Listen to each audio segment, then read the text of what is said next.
A community that knows itself takes care of itself.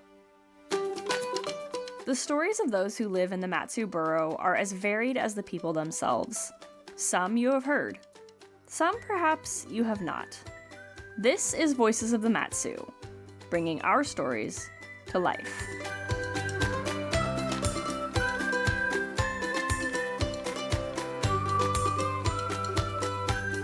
Hi there. I'm Emily Forstner, your host today with Voices of the Mat-Su. Listeners should be aware that today's story acknowledges the use and existence of drugs and crime. Throughout Voices of the Mat-Su, we talk a lot about community, the what's, the where's, the who's and why's of those smaller groups found within a community. And today we connect with another, those who re-enter from prison back into the community, the ones working for a second chance. It's a very hopeless place sometimes. And what makes sense there doesn't make sense outside of there.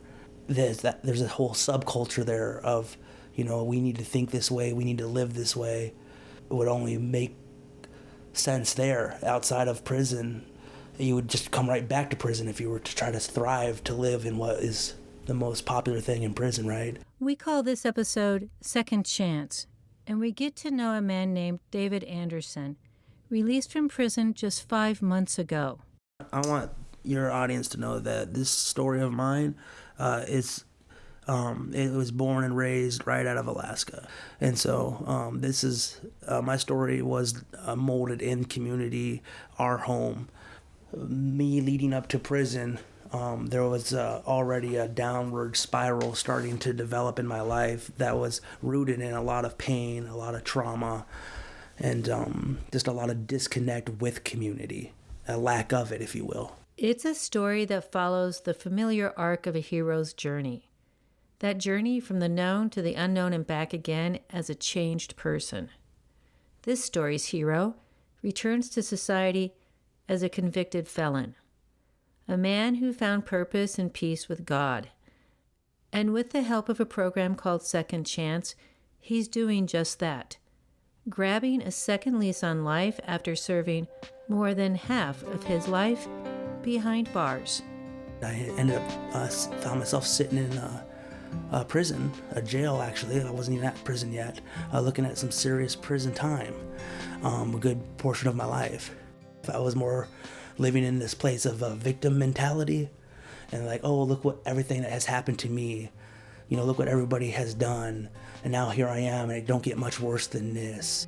I first meet David Anderson at his apartment in Wasilla. He looks like the guy next door. A young beard, black-rimmed glasses, new haircut, easy smile.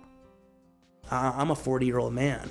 And as you can see, we're sitting here in a efficiency or studio apartment, and I'm surrounded with very little. But I'm at peace and content.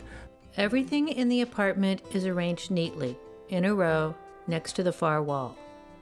There's a bed, then a small recliner, and an end table covered with a tablecloth that sits next to a small desk with a chair. Above that, a framed poster of the 8 Beatitudes hangs on the wall. But that doesn't take away from the fact that my life is, to a certain degree, just beginning, this chapter, if you will. When you get to know David's story, you might imagine the story actually starting in a small efficiency, just like this one. And I was born to a teenage mother when she was 15, and it was a lot for her to be able to raise me. Imagine, if you will, for a moment, a smiling face in a school picture, a kindergartner with a toothless grin and freshly combed hair. So by 5, I was living with my grandma. And with my grandma, it was probably a lot for her to take me on and another one of my little brothers. And this home proved to be abusive. Children's Services was a frequent visitor, and Grandma, she would drop David off at a behavior treatment center as if it were a babysitter. Like, oh, how do I see myself as this damaged and broken kid in these behavior management hospitals? When I leave, I have to go back and mingle with the kids in public school. It's a stark comparison to the other smiling children who have their photos on refrigerators. So they're not really seeing the full picture, and I'm just being groomed into seeing myself as a bad person, a bad kid. By 13, David lives in a group foster home in Anchorage, and that's where your caring adult works in 12-hour shifts, while everyone around you is just waiting for a family. At 15, he is placed with stable foster guardians until he turns 18 and ages out. And in fact, that to this day, that foster guardian is still been there for me, and talks to me and helps me out when they can. So the little boy in the picture grows up, and all he wants is to have people want to be around him. He's like anyone else, just looking for a community. David has a name for how he tried to find those connections. A performance on, hey, what can I do to make this person want to be around me? From just relationships with people and how to interact, how to build just a normal relationship that didn't exist for me. Very few friends and so on and so forth. So you're alone, He even tries being a stand-up comic, thinking that maybe laughter would heal his hurt. But the truth is that being funny on cue is lonely. I was very brave, but maybe not the smartest. So he tries another way. Well, maybe if I smoke pot, I can be more artistically creative.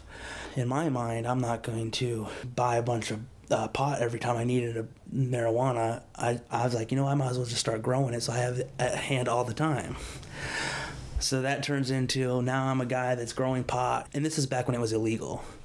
And I'm brushing shoulders with a lot of other guys that are doing the same thing. So now he not only has a lot of friends, he has a source of income.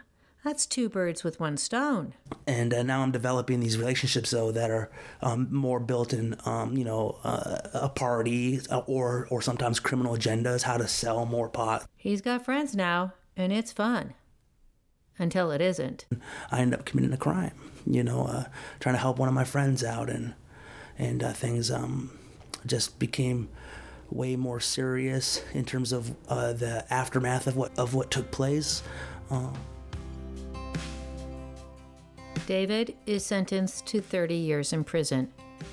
He begins with a 2-year stint at Cook Inlet Jail before being transferred at one time or another through 7 of Alaska's prisons. And the longer you're in there, the more alone you are.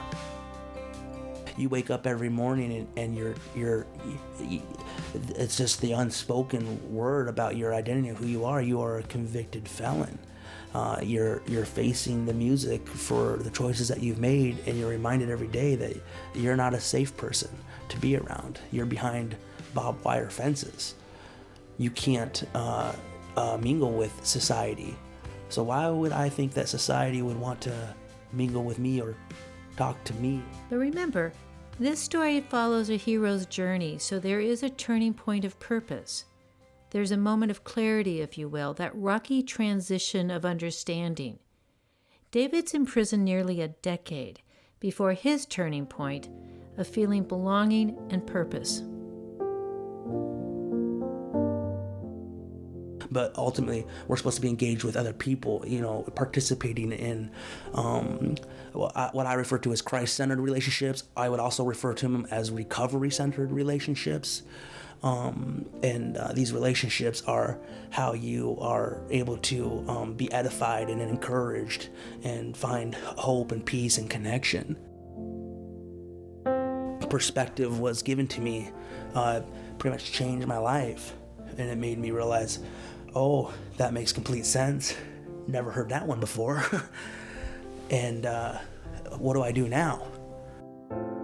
The struggling hero always has a mentor. Think Bilbo and Gandalf, Harry and Dumbledore, Simba and Rafiki. For David, in prison, it's Chaplain Paul. The guy that I think initially gave me this teaching, this perspective, was a guy named Chaplain Paul Schindler. And he was also the guy that baptized me, which is the launching point of my my spiritual journey. Don't be mistaken, though. Even if you have found your faith and purpose, nothing comes easy in prison, especially when 60% of all prisoners in Alaska suffer from some sort of mental illness or condition. You have to remember, as of right now, especially here in Alaska, the prison system is filled with people that are mentally ill. It's just as much as a mental hospital as it is a place for it's a place for correction. But the truth is, there's not that much correction.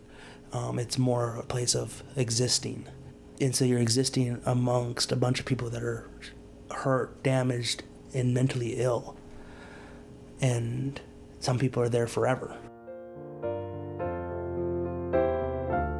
But people did make decisions to be there. I made a decision to be there. I belonged in prison for what I had done.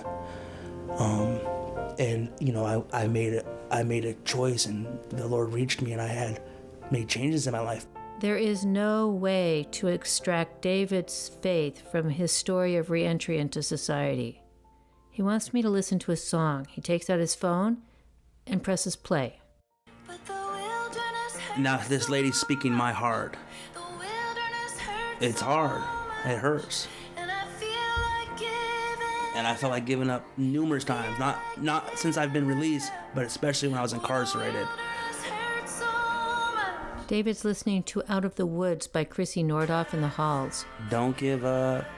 You gotta trust. And that word there that's key for me is trust. Because I come from a background where I couldn't trust anybody. Especially incarcerated, you don't trust anybody. You can't. And so... It's like his theme song. How do I discern who I can trust? To this day, that's an assessment I still make. Right here. And it's just the Lord is singing over us. I'm going to pause that, and I'm just going to stop it there. Seeing the big picture. And so for me... when I'm listening to this song, right now I'm in obedience. I'm in obedience to my parole and probation conditions.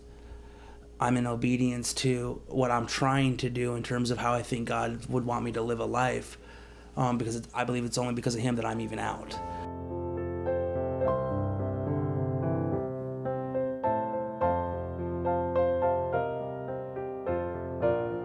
That's the thing. I found purpose in my identity as a believer in Jesus Christ as my Lord and Savior, and I look to what Jesus's character, Jesus's moral value system would resemble in my life, in my heart.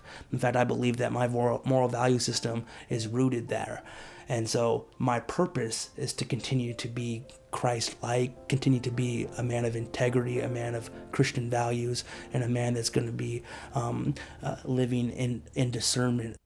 With purpose in mind, David goes to earn 15 college credits while in prison. He gains esteem and confidence with each credit. With the increased confidence, he now works to be accepted for a transfer to the Point McKenzie Correctional Farm. I think it was the best for the mind, the soul, if you will, because there's no fences there. The fences, those barbed wire fences, that's an assault to your identity. At least for me it was. Hey, I'm that dangerous, I'm that scary. And so once I was in that farm place, it made me feel like, okay, I'm slowly but surely starting to regain trust at least within Department of Corrections, and maybe one day in the community. David has a mission now, and he starts to prepare for re-entry long before he's released. They had a dump truck out there at the farm, and a friend of mine went through a truck driving school, and so I had the truck driving textbook sent in to me, and I read through the entire textbook, and I would use the dump truck as a way to, it's called a pre-trip inspection of the vehicle, and I would try to do that on the dump truck out there, and I was preparing for the CDL before I was even released. With good behavior and the standards of the legal system, David is released on parole in the summer of 2023. Re-entry. After living over half of his life in one institution or another, this has to be scary. David takes the consequences seriously, though, and keeps on planning. He hears through a guy who knew a guy who knew a guy about a program in Wasilla called Second Chance. It's a long shot, but he decides to go for it. He talks to the IPO, the institutional probation officer. After a bit of a disconnect, David gets to apply, and to his surprise... And sure enough, the program called me at the prison they were on the streets, and they were asking for clarification on, what my situation was. And And just my initial conversation with them, I was so grateful. I was like, wow, thank you. Second Chance is a program under the Mat-Su Re-Entry Coalition. It's coordinated through Valley Charities. Valley Charities has been a thing in the Valley since 1956. It oversees several programs, Second Chance just being one of them.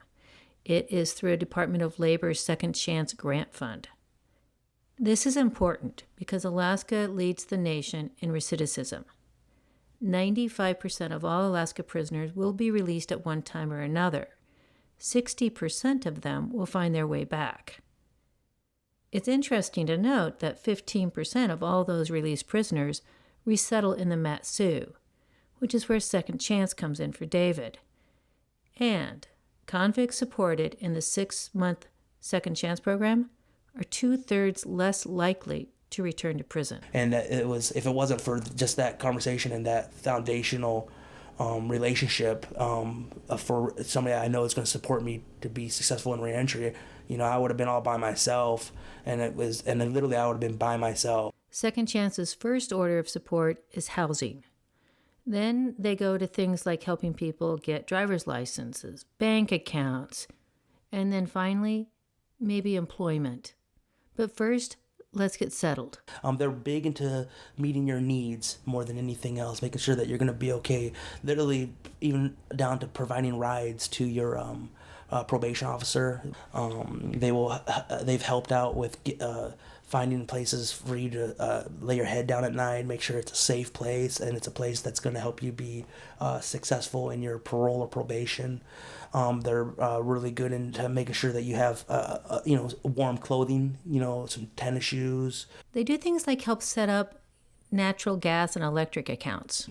Somebody that gets out and has nothing, they will give you a foundation and stand by you and take your phone calls. In fact, I get a phone call once a week saying, Mr. Anderson, I'm just checking in to see how you're doing. What can I do to help you be more successful? What do you need right now? I mean, that's, when we first started talking about what the open door looks like, that's what the open door looks like. They are communicating, articulating, hey, what can we do? They're asking.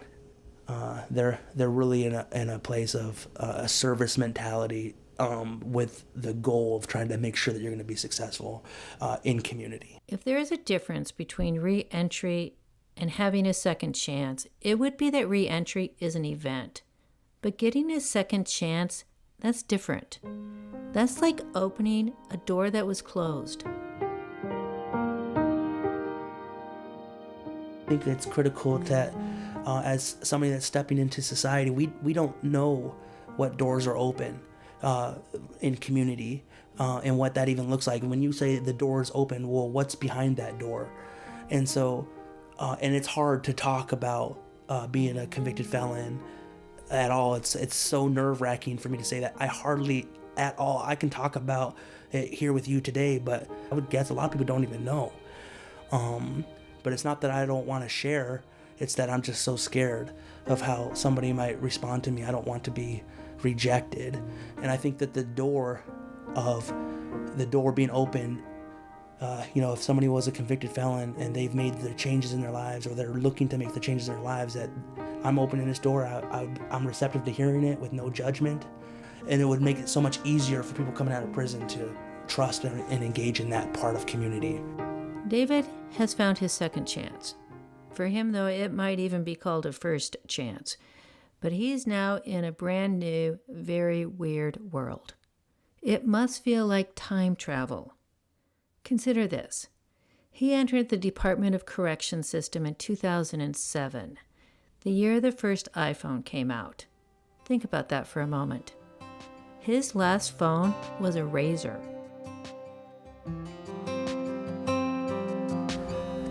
No, there is sometimes I feel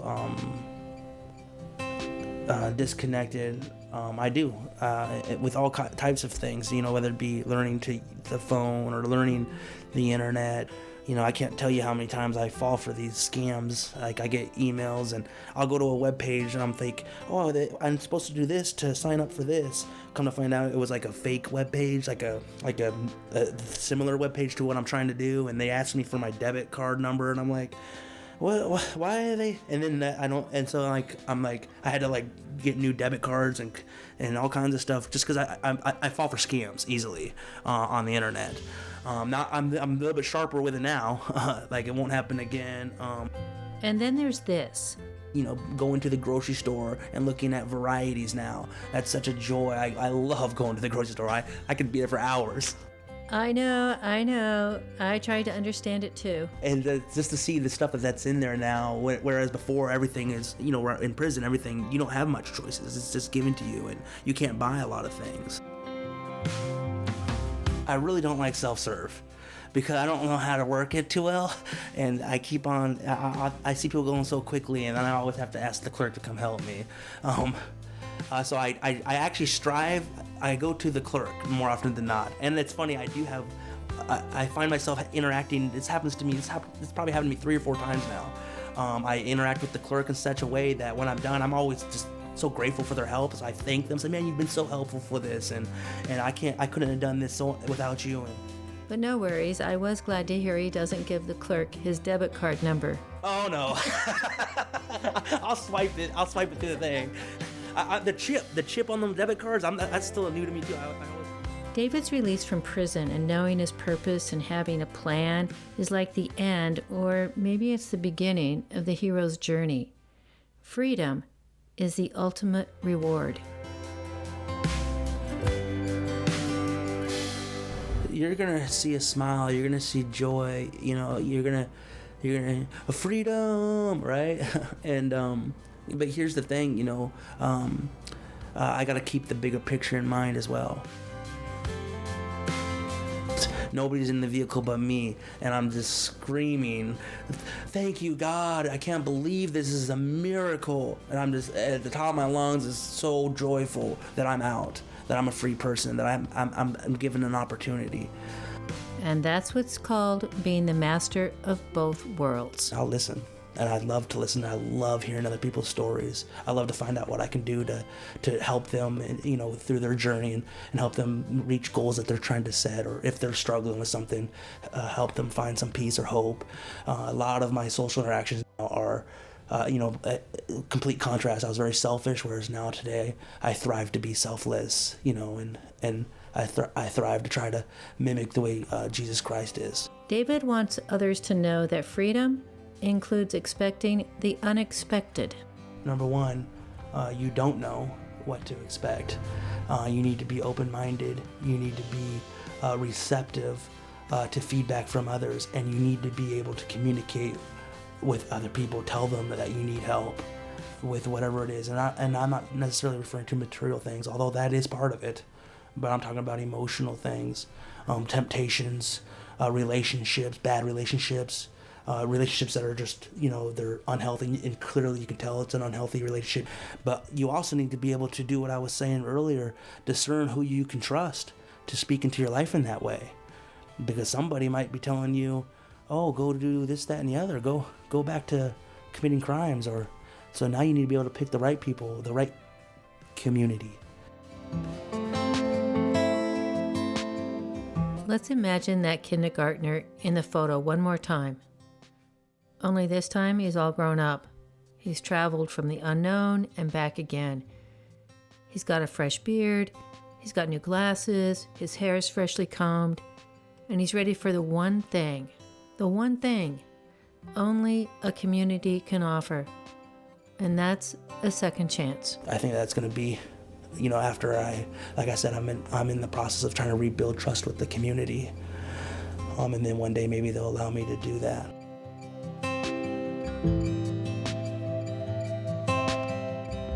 David celebrated completing his CDL training through NIT last week. In the long run, he really wants to engage in some type of ministry. For now, he wants to find work, save money, and go back to school. Oh yeah, that job thing.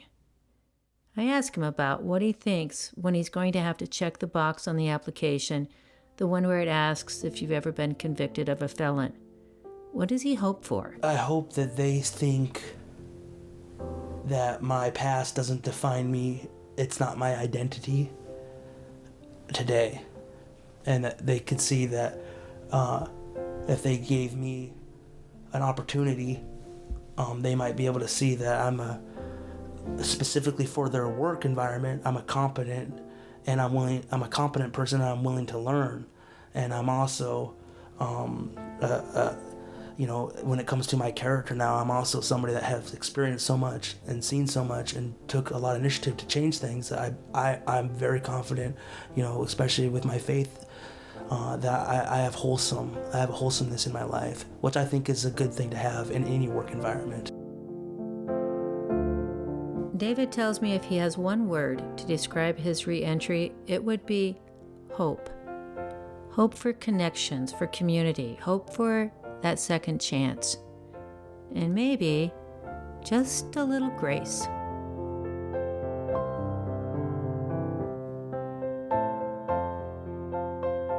So if you're waiting for the light to change and next to you see a man cheering loudly in his car, don't worry, it's probably just David.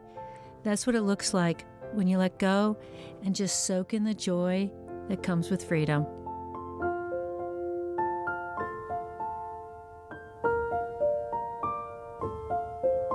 There's been plenty of times where I felt trapped and I had no voice, and that's all I ever wanted to do, was be able to communicate how my heart is experiencing the world.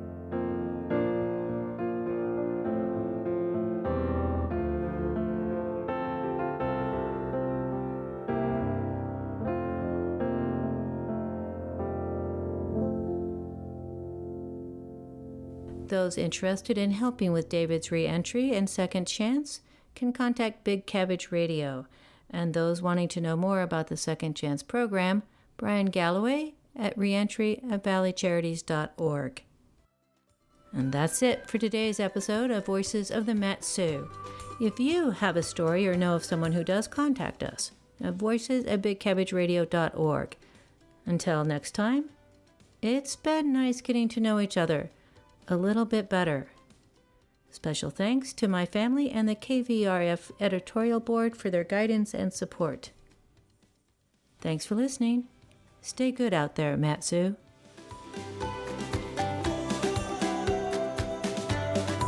This was Voices of the Mat-Su, sharing stories told by those who live in the Mat-Su borough. To revisit this and past stories, go to bigcabbageradio.org. This project is funded by a grant from the Mat-Su Health Foundation and is produced by Emily Forstner for Big Cabbage Radio. The views expressed in Voices of the Mat-Su do not represent the views of Big Cabbage Radio or the Mat-Su Health Foundation. Comments or questions about this show may be sent to voices@bigcabbageradio.org.